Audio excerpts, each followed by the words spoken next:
कुठल्याही शेतकऱ्यांना एक नव्या पैशाची मदत किंवा कर्जमाफी या अर्थसंकल्पात मिळालेली नाही। त्यामुळे एकूणच ठाकरे सरकारची कर्जमाफी ही सर्वात फसवी कर्जमाफी म्हणून या ठिकाणी ठरलेली आहे। यासोबत शेतकऱ्यांना कुठलीही मदत सोयाबीन करता नाही, कुठलीही मदत कापसावर बोंडअळी आली त्याकरता नाही, खोडकिडी करता मदत नाही, धानाकरता मदत नाही, कुठल्याही प्रकारे शेतकऱ्याला या ठिकाणी मदत करण्यात आलेली नाही। यासोबत वीज बिलाच्या संदर्भात देखील अत्यंत फसवी घोषणा या सरकारने केली आणि त्यातही कुठलाही रिलीफ, खरं म्हणजे शेतकऱ्यावर आलेलं जे वीज बिल आहे त्याच्यामध्ये इतक्या मोठ्या प्रमाणात इंटरेस्ट जोडलेला आहे, त्यामुळे त्यात 50% सवलत दिली तरी ते बिल 50,000 75,000चं बिल जातं। त्यामुळे जोपर्यंत बिल सुधारून त्याला योग्य माफी मिळत नाही तोपर्यंत त्याचा फायदा होऊ शकत नाही। 3 लाखापर्यंत 0% व्याज ही इतकी फसवी योजना आहे।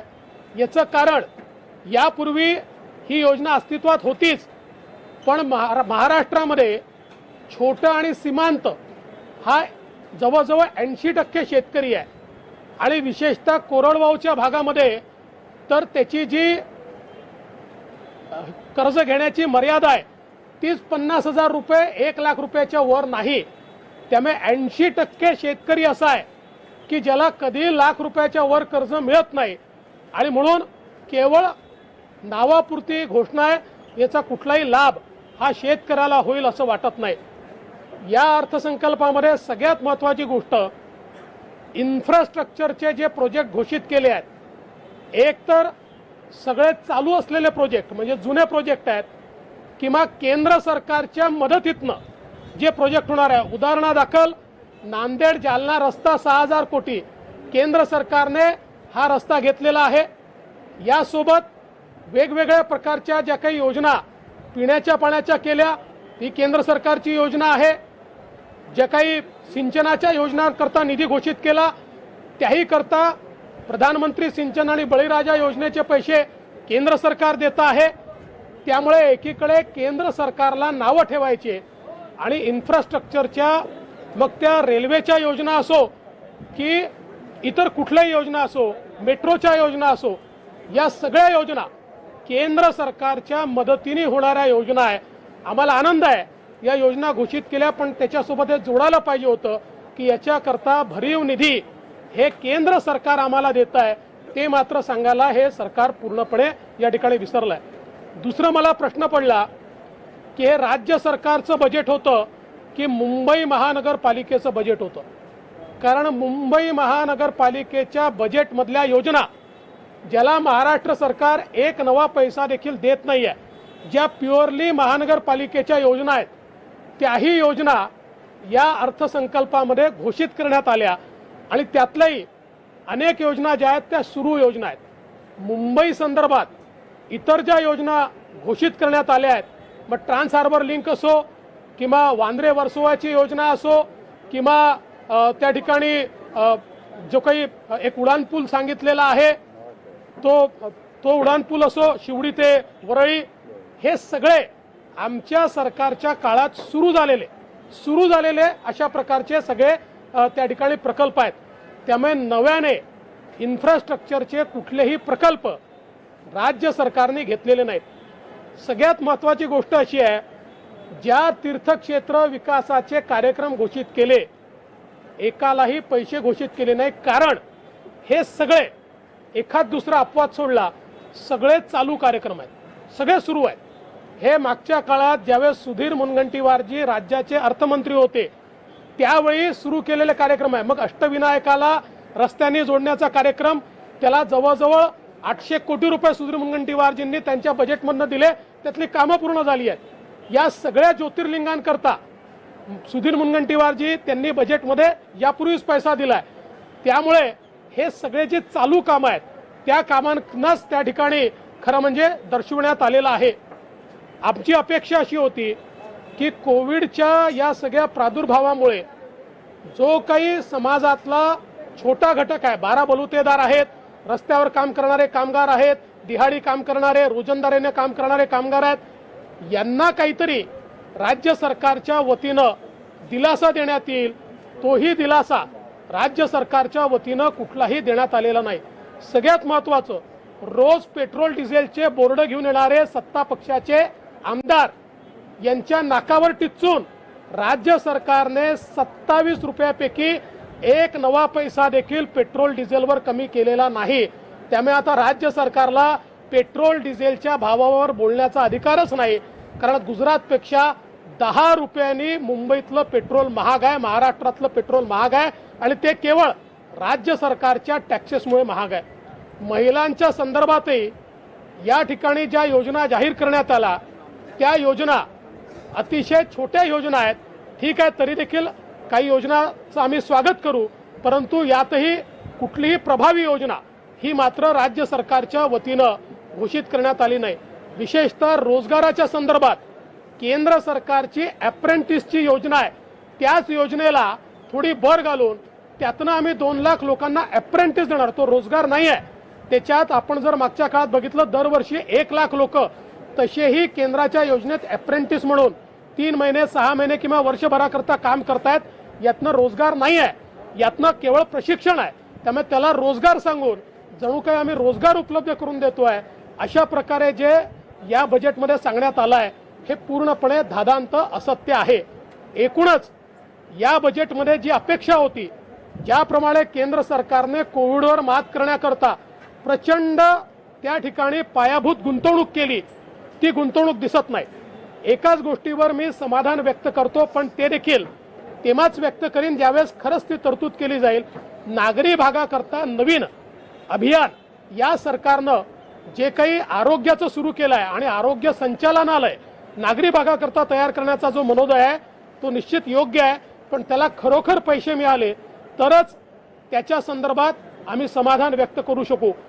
एकूणच कुठलाही नवीन प्रकारचं एकही योजना या ठिकाणी सरकार सुरू करू शकलेलं नाही. कोविडच्या काळामध्ये जे काही अर्थव्यवस्थेला चालना देण्याकरता पायाभूत गुंतवणूक वाढवली पाहिजे. केंद्राच्या गुंतवणुकीच्या व्यतिरिक्त राज्य सरकारची कुठली गुंतवणूक नाही. आदिवासी आणि सामाजिक न्याय या दोन्ही विभागांना केवळ त्या ठिकाणी जे पैसे देण्यात आले आहेत ते रेग्युलर योजनांचे देण्यात आले आहेत. एकही नवीन योजना या दोन्ही विभागाच्या अंतर्गत राज्य सरकारने सुरू केलेली नाही. त्यामुळे कुठल्याही घटकाकरता काहीही न घेऊन आलेला, केवळ लिपापोती करणारा अशा प्रकारचा अर्थसंकल्प आज अर्थमंत्र्यांनी जाहीर केलाय. शेतकऱ्यांची निराशा आहे, सामान्याची निराशा आहे, तरुणांची निराशा आहे, मागासवर्गीयांची निराशा आहे. अतिशय निराशाजनक अशा प्रकारचा अर्थसंकल्प आहे. सर, मुख्यमंत्री आज महाराष्ट्र का जो बजट महाराष्ट्र सरकार ने दिया है, केंद्र सरकार की योजनाओं के सिवाय इसमें कुछ भी नया हमको दिखाई नहीं पड़ता. कोविड में जिन लोगों को तकलीफ हुई, ऐसे छोटे छोटे घटकों के लिए कोई योजना नहीं है. किसानों को जो कर्ज माफी देने की बात की गई थी, वो कर्ज माफी किसानों को नहीं मिल पाई. उसमें भी कोई नई बात इस सरकार ने नहीं कही है.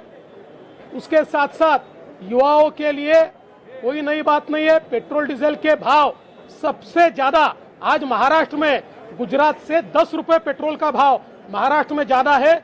उसमें भी 1 रुपए की भी कमी इस सरकार ने नहीं की है. कुल मिलाकर अगर हम देखें तो इस सरकार ने इस बजट के माध्यम से हम सबकी निराशा की है.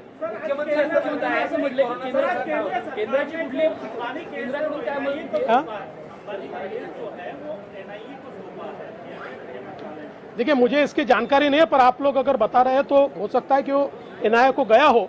तो मेरा मानना ऐसा है कि हम तो राज्य सरकार से ये चाहते थे, क्योंकि इसमें टेरर एंगल है, तो टेरर एंगल के कारण वो जाना चाहिए था. अगर वो लिया होगा तो ठीक ही है. सर, मुख्यमंत्री असं म्हणतात की केंद्राकडून मला माहिती नाही, मी माहिती घेतली. मुख्यमंत्री असं म्हणतात की केंद्राकडून काय येणार आहे याची वाट न बघता कुठलंही रडगाड न घालता आम्ही अर्थसंकल्प सादर केला. हे अर्थसंकल्प हेच रडगाण आहे. कारण केंद्राकडनं 14,000 कोटी यायचे आहेत.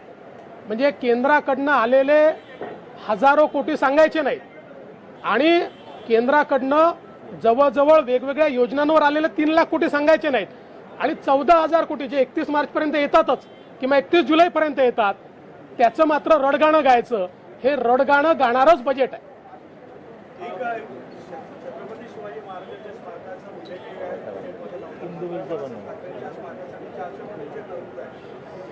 उल्लेख असं आहे की छत्रपती शिवाजी महाराजांच्या स्मारकाच्या संदर्भात हे खरं आहे की सर्वोच्च न्यायालयाची स्थगिती आहे, पण त्याचा विसरच या सरकारला पडलाय.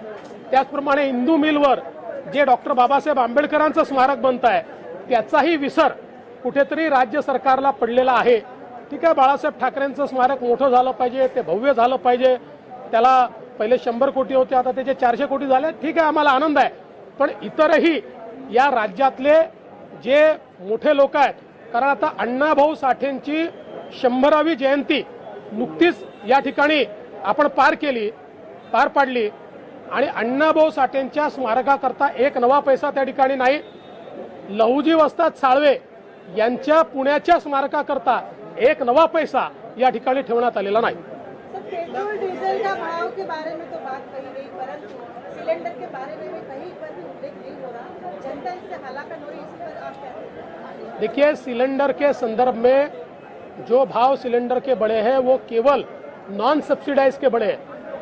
देश के सब्सिडाइज के भाव बढ़े हुए नहीं है और विशेष रूप से केंद्र सरकार की उज्ज्वला योजना में जो सिलेंडर मिलते हैं उसके भाव बढ़े नहीं है. आज मराठा आरक्षणाच्या संदर्भात जी काही याचिका सर्वोच्च न्यायालयामध्ये होती त्या याचिकेवर सर्वोच्च न्यायालयाने इतर राज्यांना देखील नोटीस काढली आहे, परंतु यामध्ये राज्य सरकारची भूमिका मला संदिग्ध दिसते आहे. याचं कारण उच्च न्यायालयामध्ये राज्य सरकारला अशा प्रकारचा कायदा करण्याचे अधिकार होते का? 102व्या घटना दुरुस्तीनंतर अशा प्रकारचा कायदा राज्य सरकार करू शकतं का? हा मुद्दा उपस्थित झाला आणि त्या मुद्द्यावर आम्ही भूमिका मांडली होती की आमचा कायदा 102व्या घटना दुरुस्तीच्या आधीचा आहे, त्यामुळे त्याला 102वी घटना दुरुस्ती लागत नाही आणि आमचं म्हणणं हे उच्च न्यायालयाने त्या ठिकाणी मान्य केलं होतं आणि तसं आदेशात आलाय. आज हा मुद्दा सर्वोच्च न्यायालयामध्ये आमच्या राज्य सरकारच्या वतीनं सांगायला हवा होता की 102च्या घटना दुरुस्तीचा मुद्दा वेगळा आहे कारण तो आम्हाला लागूच नाही आहे, परंतु राज्य सरकारच्या वतीनं 102व्या घटना दुरुस्तीच्या संदर्भातली चर्चा ही त्या ठिकाणी निघणं म्हणजे कुठेतरी आपल्या आरक्षणाला धोक्यात टाकण्यासारखं आहे. राज्य सरकार नेमकं काय करू इच्छिते आणि त्यानंतर अशोक चव्हाण साहेब यांचं म्हणणं ऐकल्यानंतर माझ्या बिलकुल लक्षात आलं की अशोक चव्हाण साहेबांना मराठा आरक्षणाच्या केसबद्दल काही देणं घेणं नाही आहे. या केसचं बरं हो का वाईट हो, त्यांना केवळ केंद्र सरकारवर टीका करायची आहे, केंद्र सरकारला जबाबदार धरायचा आहे आणि तो अजेंडा ठरवून त्या ठिकाणी ते बोलतायत. खरं म्हणजे आज पूर्ण केसमध्ये केंद्र सरकारकडनं अटॉर्नी जनरल यांनी एवढंच सांगितलं की मला जी नोटीस निघाली आहे ती EWS करता निघाली आहे आणि 102व्या घटना दुरुस्तीच्या संदर्भात त्याचं जे इम्प्लिकेशन आहे ते सर्व राज्यांवर मिळून आहे. त्यामुळे सगळ्या राज्यांचं म्हणणं ऐकून घेतलं पाहिजे. महाराष्ट्राची भूमिका देखील सगळ्या राज्यांचं म्हणणं ऐकून घेतलं पाहिजे हीच होती. त्यामुळे जाणीवपूर्वक आपलं अपयश लपवण्याकरता या ठिकाणी एकतर राज्यांनी संदिग्ध भूमिका मांडायची, जे हायकोर्टाने आपल्या पदरी दिलाय ते त्या ठिकाणी न मांडता त्या ठिकाणी संदिग्ध भूमिका मांडायची आणि केंद्र सरकारवर खापर फोडायचं. नेमकं अशोकराव चव्हाणांना काय करायचं आहे हा माझ्यासमोर प्रश्न आहे. त्यांचीच भूमिका आता संदिग्ध आहे. Subscribe to our channel by clicking the subscribe button. Click the bell button and enjoy the latest uploads from our channel.